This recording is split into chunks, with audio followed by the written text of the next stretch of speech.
Baik, bismillahirrahmanirrahim. Assalamualaikum warahmatullahi wabarakatuh. Di sini kami akan mempresentasikan figur yang sudah masyhur di tengah-tengah kita, yang kita kenal dengan Buya Hamka, dengan tafsirnya yang fenomenal, yaitu tafsir Al-Azhar. Baik, kami akan mulai dari pendahuluan daripada makanan. Al-Quran merupakan mukjizat teragung yang dianugerahkan kepada Nabi Muhammad SAW yang berlaku hingga akhir zaman kelak. Kemukjizatannya yang tidak dapat dipastikan sampai di mana, dari mulai susunan kalimat, bahasa, jumlah huruf, susunan kata, kandungan, dan seterusnya. Kemukjizatannya ada yang sudah diketahui dan banyak yang belum diketahui.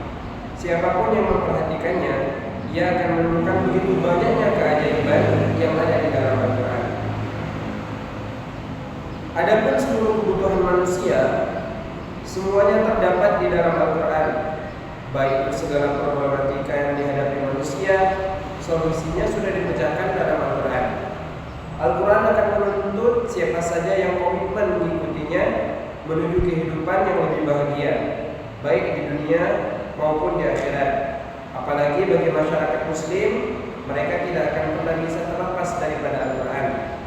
Sama sekali tidak akan pernah bisa. Bahkan jika sekiranya sebentar lagi berpisah dari Al-Quran, terasa sesuatu yang tidak lengkap di dalam kehidupan seorang muslim.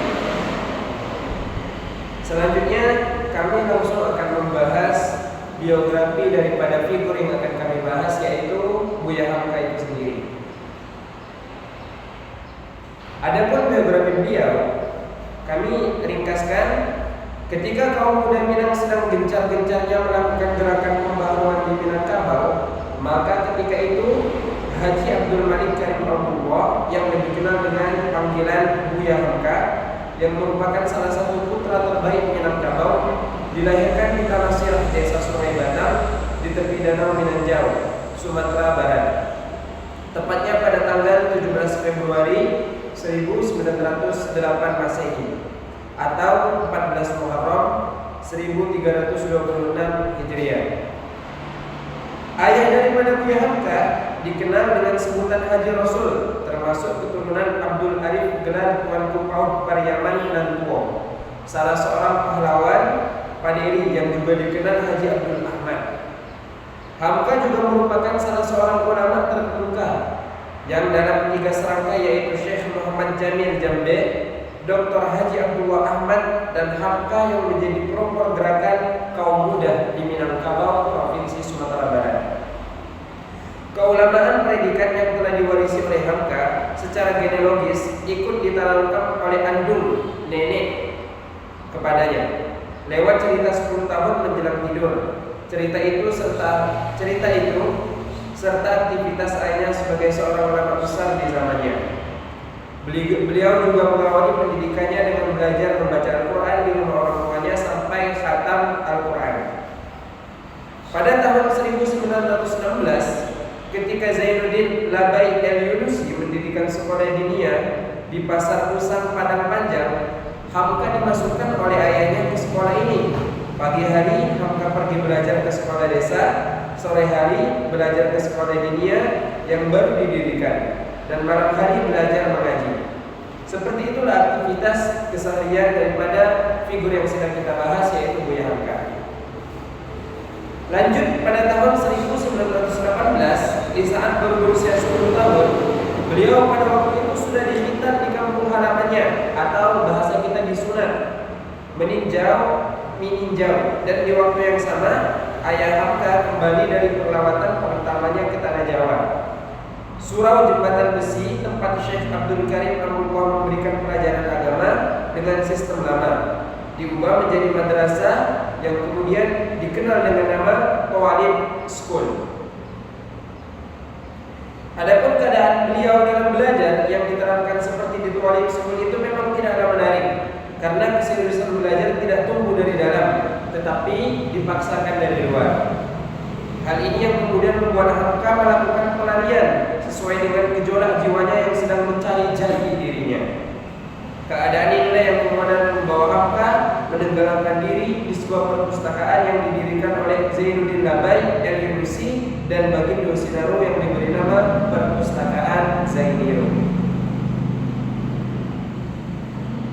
Kemudian secara keseluruhan masa pendidikan formal yang pernah ditempuh oleh Buya Hamka hanya sekitar 7 tahun, yaitu antara tahun 1916 sampai 1924 Masehi, di mana pada masa-masa itu beliau pernah masuk sekolah desa pun belajar pendidikan agama pada Dinia School dan Tawadib Padang dan Surau Inyah Parabik di Bukit Tinggi. Di samping itu, Hamka juga sempat belajar dengan ulama-ulama besar seperti ayahnya sendiri, kemudian dengan Engku Mudo Abdul Hamid, Zainuddin Labai, El Yunusi, dan Syekh Ibrahim Musa Parabik. Inilah cikal bakal dari seorang figur yang masyhur di negara kita, yaitu Buya Hamka, yang lahirlah dari tangan beliau tafsir yang masyhur di tangan kita, yaitu tafsir Al-Azhar, yang pembahasannya akan dilanjutkan oleh saudara Husaini. Baik, di sini kami akan lanjutkan paparan dari saudara Abdul Istiar. Di sini yaitu tentang tafsir Al-Azhar. Penamaan tafsir Al-Azhar tidak terlepas dari penamaan Masjid Agung Kebayoran Baru dengan Masjid Agung Al-Azhar oleh Rektor Universitas Al-Azhar, yaitu Syekh Muhammad Shalton pada tahun 1960 Masehi. Kuliah subuh yang disampaikan oleh Hamka di Masjid Agung Al-Azhar mulai tahun 1959. Pada saat itu masjid tersebut belum bernama Al-Azhar. Pada waktu yang bersamaan, Hamka bersama dengan Kiai Haji Fakih Usman dan Haji Muhammad Yusuf menerbitkan sebuah majalah yang bernama Panji Masyarakat. Adapun yang memotivasi Hamka dalam menulis tafsir Al-Azhar adalah yang pertama, ia melihat bahwa mufasir-mufasir klasik sangat gigih atau tak asbu atau fanatik terhadap mazhab yang mereka anut. Bahkan ada di antara mereka yang sekalipun redaksi suatu ayat nyata-nyata lebih dekat kepada suatu mazhab tertentu, akan tetapi ia tetap menggiring pemahaman ayat tersebut kepada mazhab yang dipilih. Dan yang kedua yaitu adanya suasana baru di negara yang penduduknya mayoritas Muslim dan mereka haus akan bimbingan agama serta haus untuk mengetahui rahasia Al-Quran.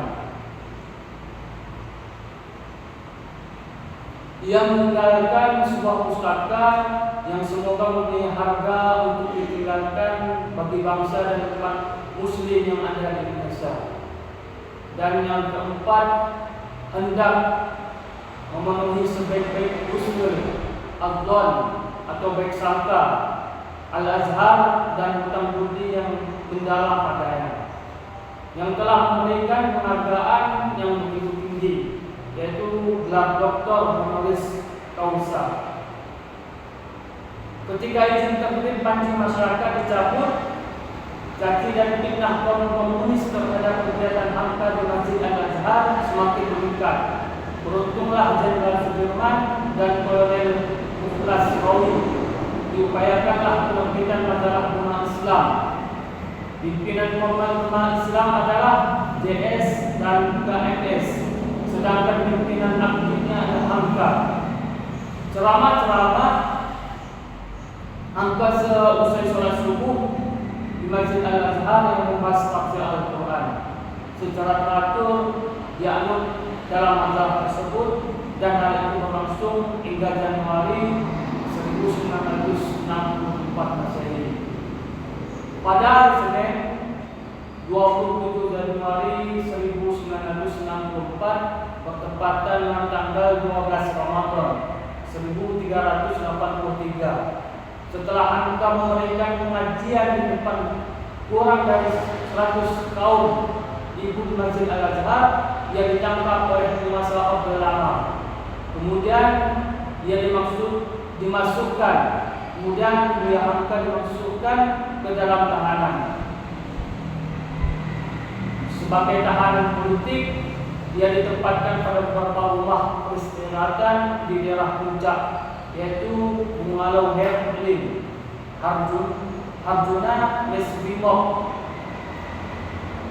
Moda Mendung, dan kamar tahanan polisi Cimacan.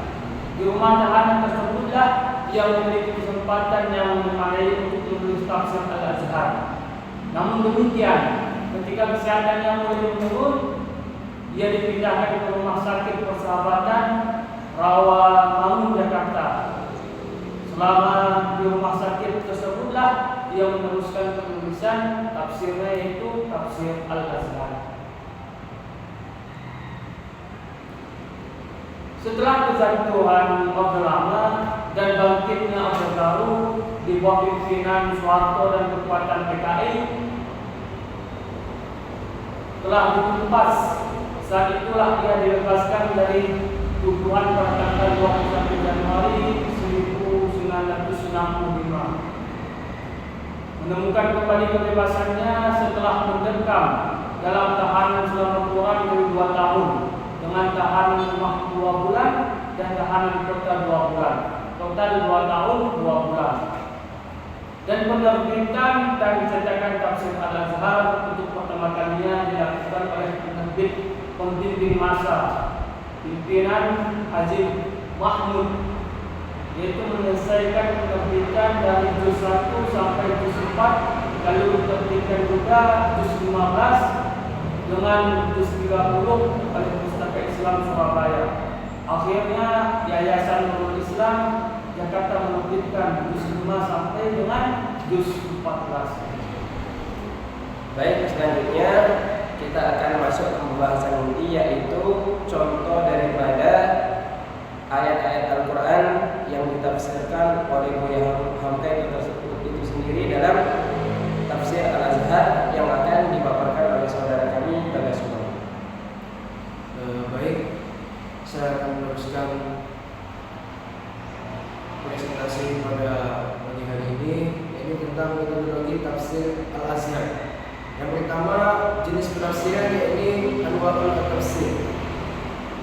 Jika kita perhatikan penafsiran Buya Hamka dalam kitab tafsirnya pada kitab tafsir Al-Azhar, ditinjau dari segi sumber atau jenis tafsir, maka ia merupakan perpaduan antara tafsir bil maktub dan tafsir bil ra'i. Hal ini tampak jelas misalnya ketika ia menafsirkan Quran surah Al-Baqarah ayat 158, yang artinya sesungguhnya Safa dan Marwah adalah sebagian dari syiar Allah. Maka barang siapa yang beribadah haji ke Baitullah atau berumrah, maka tidak ada dosa baginya mengerjakan sa'i antara keduanya. Dan barang siapa yang mengerjakan sesuatu kebajikan dengan keraan hati, maka sesungguhnya Allah Maha mensyukuri kebaikan lagi Maha mengetahui. Menurut Syekh Muhammad Abdul, ayat ini masih urutan dari masalah pengalihan kiblat, meskipun pada tafsir-tafsir yang lain seakan-akan telah terpisah. Menyebutkan dari al-sa'i di antara Safa dan Marwah setelah memperingatkan menyuruh sabar dan sholat guna menerima segala penyempurnaan nikmat Tuhan kelak, dan supaya tahan menderita segala macam pencobaan. Maka ayat ini dibayangkanlah pengharapan bahwa akan datang masanya mereka akan berkeliling di antara bukit Safa dan Marwah. Betapapun besar kesulitan yang dihadapi oleh mereka, apalagi kalau yang dibayangkan pengharapan Allah Ta'ala sendiri. Selanjutnya Buya Hamka menjelaskan bahasa kita Indonesia telah kita perkaya juga dengan memakai kalimat syiar. Kita selalu menyebut syiar Islam. Syiar artinya tanda. Kata jamaknya adalah syair. Syairullah artinya tanda-tanda peribadatan kepada Allah Subhanahu wa taala. Ketika mengerjakan haji, banyaklah pendapat syiar itu. Unta-unta dan lembu yang akan dikurbankan untuk habis haji dilukai tengkuknya. Sebagai tanda melukai itu pun dinamakan syiar. Salat di makam Ibrahim adalah termasuk syiar ibadah. Tawaf keliling Ka'bah, wukuf di Arafah, itu termasuk syiar ibadah. Dan itu pula dan melempar jumrah di Mina itu juga termasuk syiar ibadah. Kemudian lebih lanjut yang mengungkapkan menurut hadis Bukhari dan Muslim dari Ibnu Abbas, syiar sa'i adalah kenangan terhadap Hajar, istri muda Ibrahim. Seketika Ismail di kandungannya telah lahir, sedang ia ditinggalkan di tempat itu oleh Nabi Ibrahim seorang diri. Sebab Ibrahim melanjutkan perjalanannya ke Syam, maka habislah air persediaannya dan nyaris keringlah air susunya. Sedang sumur untuk mengambil air pun tidak ada pada tempat itu. Nabi Ismail telah menangis-nangis kelaparan sehingga hampir paruh suaranya. Maka dengan harap-harap cemas setengah beralih, Hajar itu di antara kedua bukit ini mencari air sampai 7 kali. Anaknya ditinggal dalam kelemahan seorang diri di lembah bawah. Tiba-tiba kedengaran olehnya suara dan kelihatan burung terbang. Padahal tangis anaknya kedengaran pula meminta susu. Selesai pulang balik 7 kali itu, dia pun beralih kemudian ke tempat anaknya yang ditinggalkannya itu. Dilihatnya seorang malaikat telah menggali-gali tanah di ujung kaki anaknya. Maka keluarlah air yang dinamakan air Zam-Zam, yang artinya berkumpullah.